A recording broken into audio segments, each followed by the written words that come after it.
and welcome to Bhutan This Week, our weekly news magazine program with me, Pupkem. Our top stories this week: His Majesty the King inaugurates Gelpushing-Nganglam Highway. Tashidoji from Wantifoda is the new National Council chairperson. And rumors of headhunters in eastern Bhutan create panic, despite police confirming it to be false. His Majesty the King inaugurated the 77-kilometer Gelpushing-Nganglam Highway.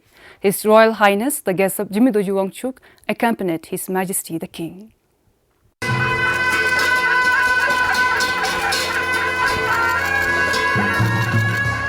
It was the perfect weather for this important occasion.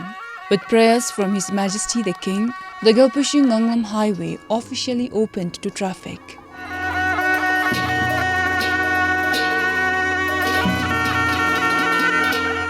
It took almost 12 years to complete the work. Prime Minister, Indian Ambassador to Bhutan Jaideep Sarkar, and parliamentarians were also in attendance. The construction of highway started in 2006. Today, about 75 kilometers of the road is blacktopped. The rest will be blacktopped at the end of this month. The bypass road from Gelpushing to Nganglam will have a tremendous benefit to the community living here. Number one, because it is going to connect two dzongkhaks of Mongar and Pemagasal. And along this route, there are many remote villages like Daksa and Yangbari and Mikuri, and so many villages along these two, not only two actually, three dzongkhaks, Shemgang, Pemagasal and Mongar. The highway will also help to establish 2,640 megawatt Kurigungri hydropower project and Bondema industrial estate in Mongar. The road will benefit all 6 eastern districts. People in Mongar will no longer have to travel to Samrup Jonkar to reach Punsaling. They can now do so via Nganglam in a short time. Rugged terrain and frequent breakdown of machinery delayed the work. The traditionally used machines were not adequate to make a proper road along this road. Number two, the people working, the operators and the engineers working with the contractors, for them, the life was so risky. It was difficult for them to retain these people. So they have to keep on changing. And because of all those things, the contractors took a lot of time. Most of the contractors could not actually complete on time, but it was a justifiable time extension that we had to provide them. The improvement of the road will be Ministry's top priority in the 12th five-year plan. Excited, people started using the road since last month. Before, when we travel to Monga, Trongsa or Bumtang something, we have to travel by Samjongkar. It was kind of more hours journey. But when it comes to now, it is just like said, people used to travel right now. They said it's just a 3 hours journey, and it's the road is also shortened, and it's kind of benefit for we the people of Nganglam, because we used to get more customers and we have more people visiting from Bumtang, Gelpushing, Mongar, and I think from Tongsa. I feel we, the hoteliers and shopkeepers, will reap the benefit from the highway because commuters used to stop here at Nganglam.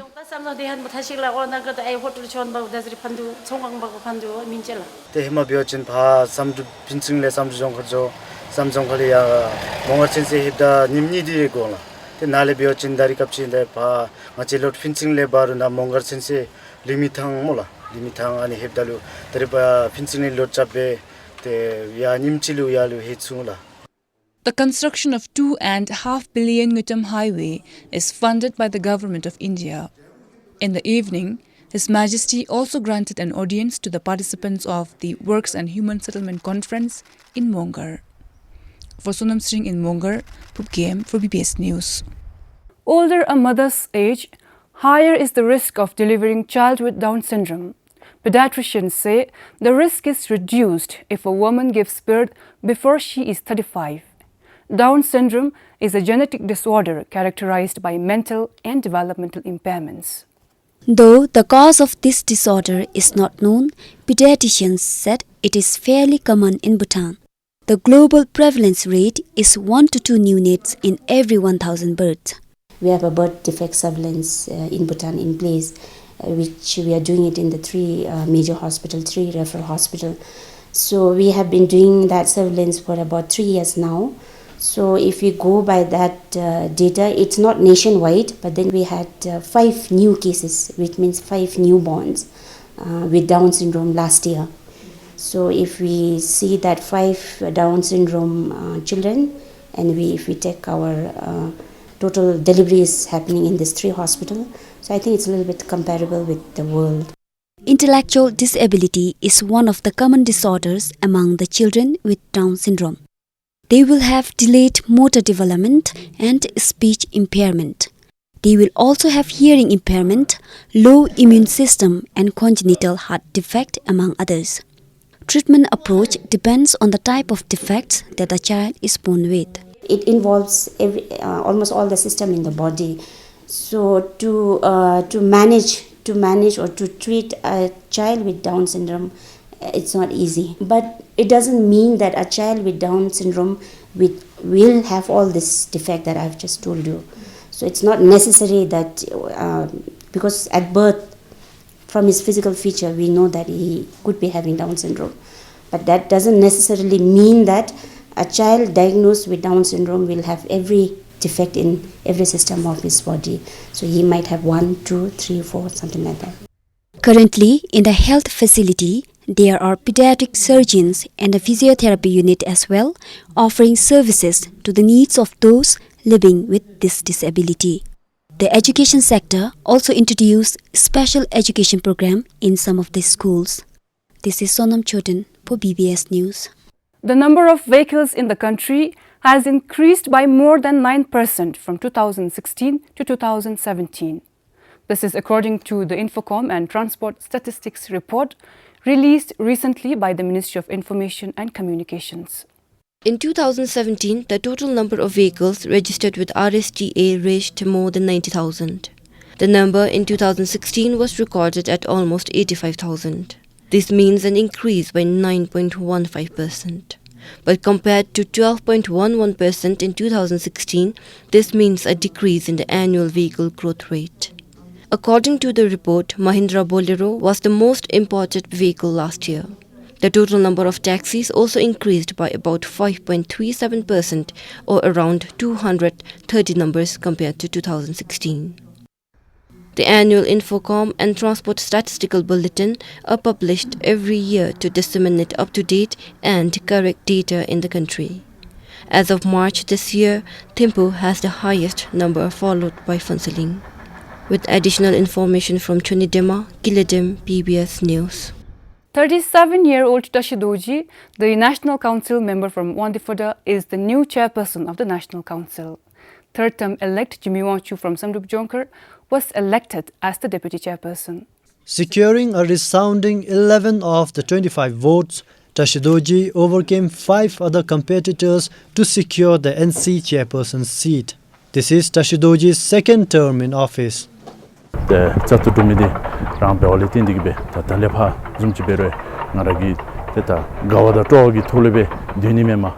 Today I got elected. From now on, I can't just feel happy and rejoice about the position I'm holding. Rather, I now need to worry about how to run the house smoothly, and this is my priority. For this third term, I think of all of us working together. From my side, when I meet other members, I told them about working together. From here on, also, we'll focus on that.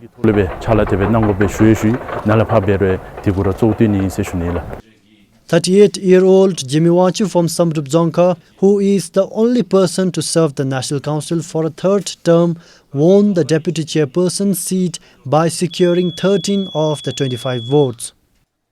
Whosoever be the chairperson or the deputy chairperson, our work will not be so easy. The previous chairperson and deputy chairperson have set a strong precedent for the National Council. We don't have to do anything differently. We just have to grow in the position and continue the good work.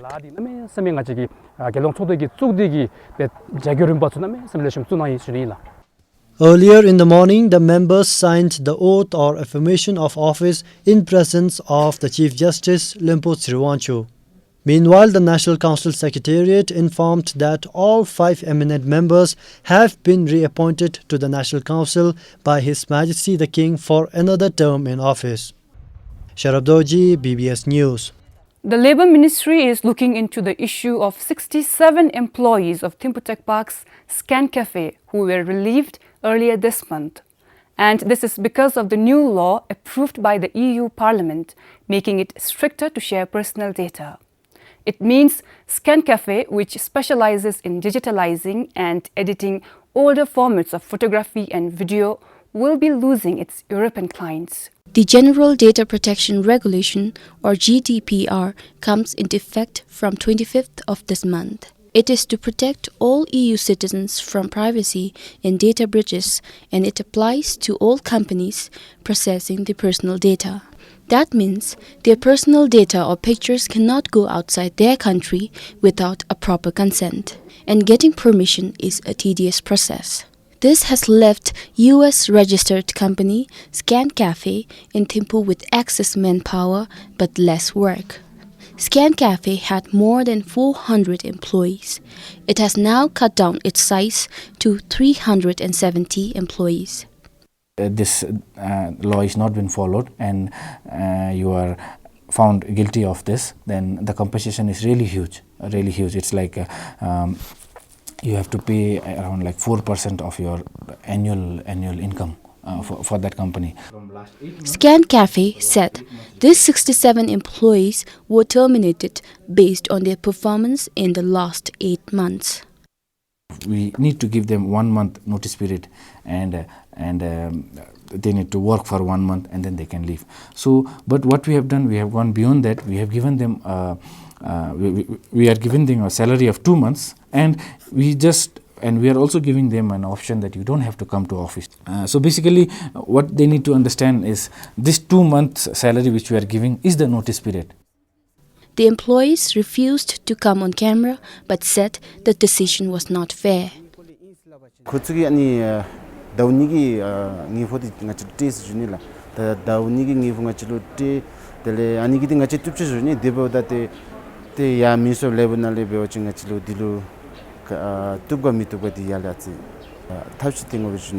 Company ki tilap me ngachi 8 months ki ta biting ko isme dibudalo ngachi ge employees lalu provision period cha ma sawai lalu chi 4 months cham chu jong join bidi diga dibina ngachi lujum ha kuma su dele khongilap me 8 months ki data biting ko isme dibuda ngachi employees sugi khonglu data asta ge request ta ge silap dilo khongi ngachi lete mato khonglu dewa ki utalula gachi ko le 10 times silap da khongi monthly basis performance incentive tadi in Islam PMI performance tadi in Islam da ngachi khonlu da digi in srawachin tenas labdalu the tin doctor dichi teniminala.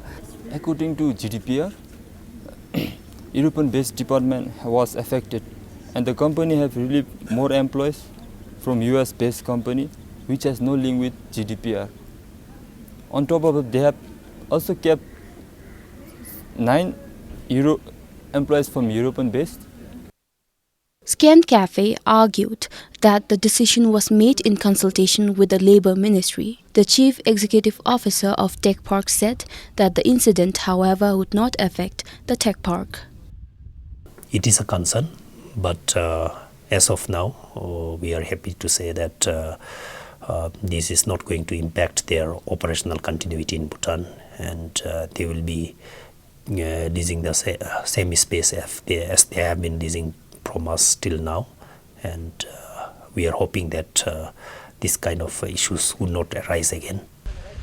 But for now, the 67 employees left jobless have their hopes pinned on the Labour Ministry. Samton Tolkar, BBS News. Recent rumors of headhunters in the East has locals panicking with fright. Despite officials squashing the rumors to be false, people are still worried.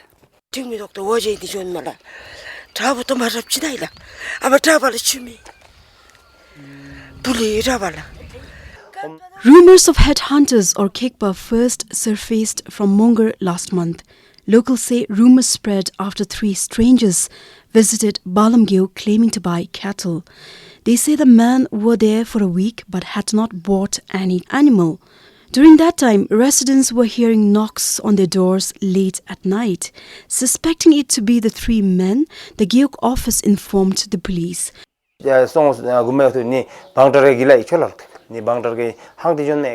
told us that they are from Bangtar and they came to Balam to buy oxen. And it's true that there were some cattle grazing there in that place. They also said that they had parked their bolero at Ramesi Zero on the highway. However, they hadn't bought any oxen. The Gyok administrative officer and I went to the place and questioned them. And we released them later after police confirmed their statements.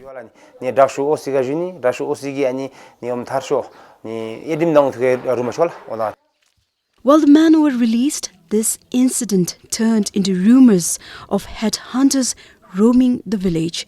It spread further, with some people sharing their own stories to support the rumor.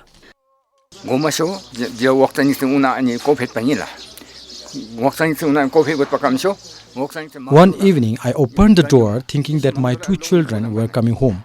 But when I opened the door, there was a man who ran away. So I closed the door. But after some time, 2 men with torches in their hand were climbing from the window. When I looked out, I saw one man holding on the window. I swung at him with my knife, but he escaped.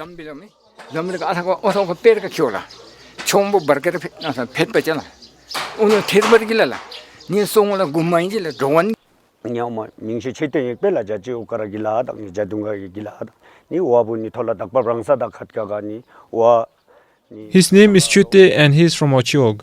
He went to Takpa Bransa to look after his cattle. He said he encountered 3 strangers wearing green dresses and gossiping in Zongkal, Hotsam and Sangla. He also told us how they chased him. To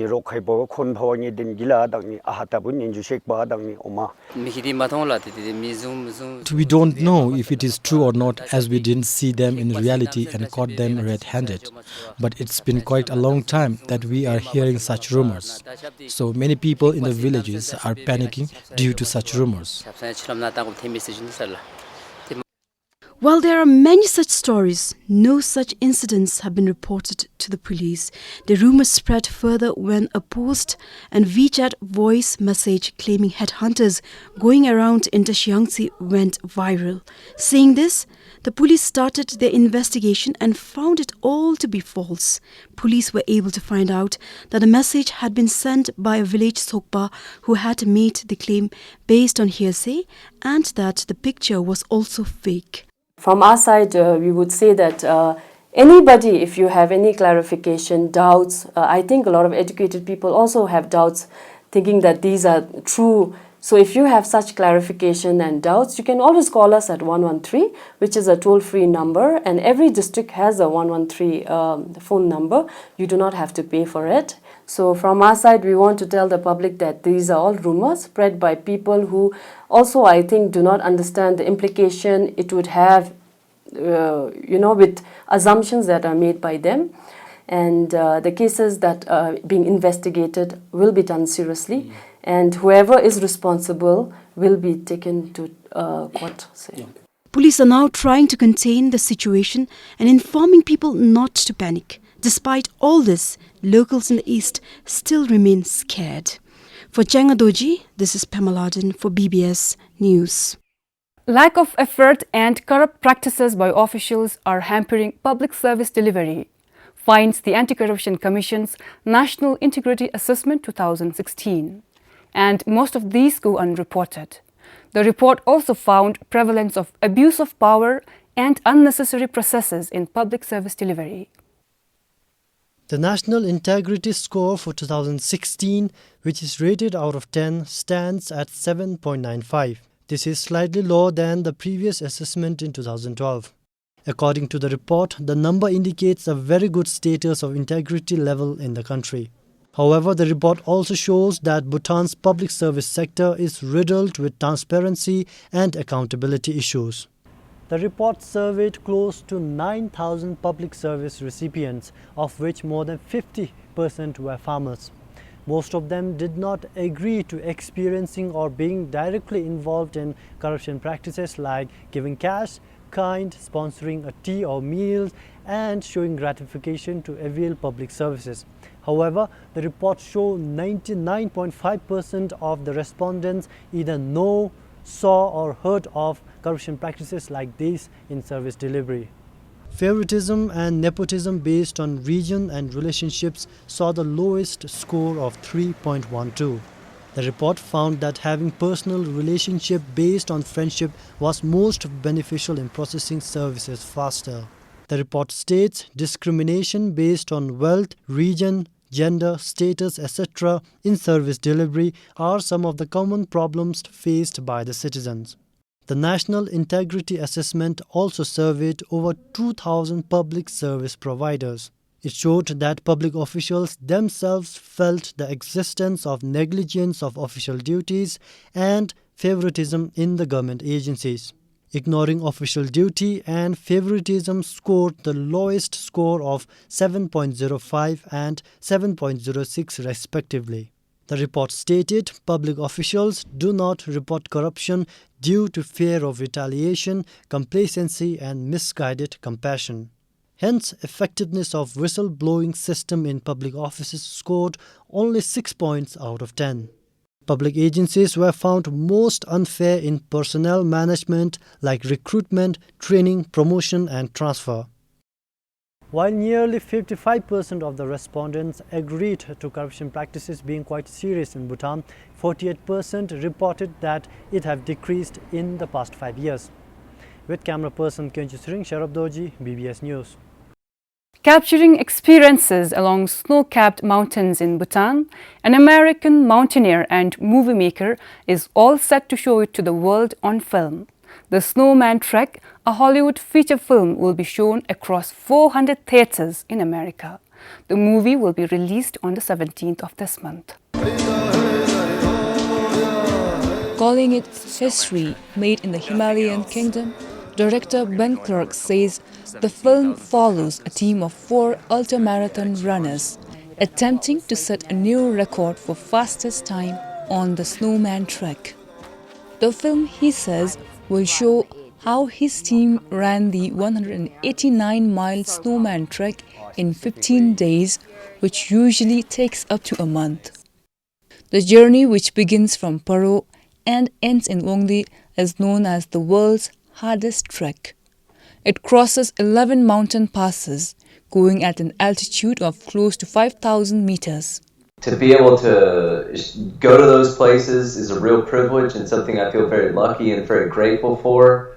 But it also fascinates me and makes me really excited to continue to, when I go to those places, take a camera, because I don't always know the best way to talk about it. So I take a camera so that I can show people the video to explain the beauty that I see and why I've gone somewhere.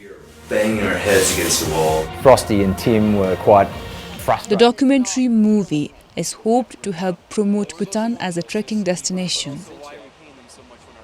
They have made a wonderful movie out of it. I've seen the trailer. So this will give a glimpse of what you can experience, especially when you go trekking in Bhutan. And in the movie they have said the world's toughest trek, and it means a lot to Bhutan and the tourism industry. So it's going to be a huge promotion for Bhutan. We're very excited, and I personally want to watch the movie. You know, I really hope that this film will show people in America and across the globe how great it is to visit Bhutan and make friends. I feel like there is a wonderful, you have amazing mountains there, but I believe that the people of Bhutan are special and wonderful people. The film is 1 hour and 45 minutes long. Everest, The Other Side is another film on the Himalayas directed by Ben Clark in 2003. The team was among 175 trekkers who completed the Snowman Trek in 2016. TCB is looking forward to an increase in the number of tourists with the release of the Snowman Trek in American theaters. Pup Game for BBS News. This is all we have for you this week. Thank you for watching us. We'll see you next week.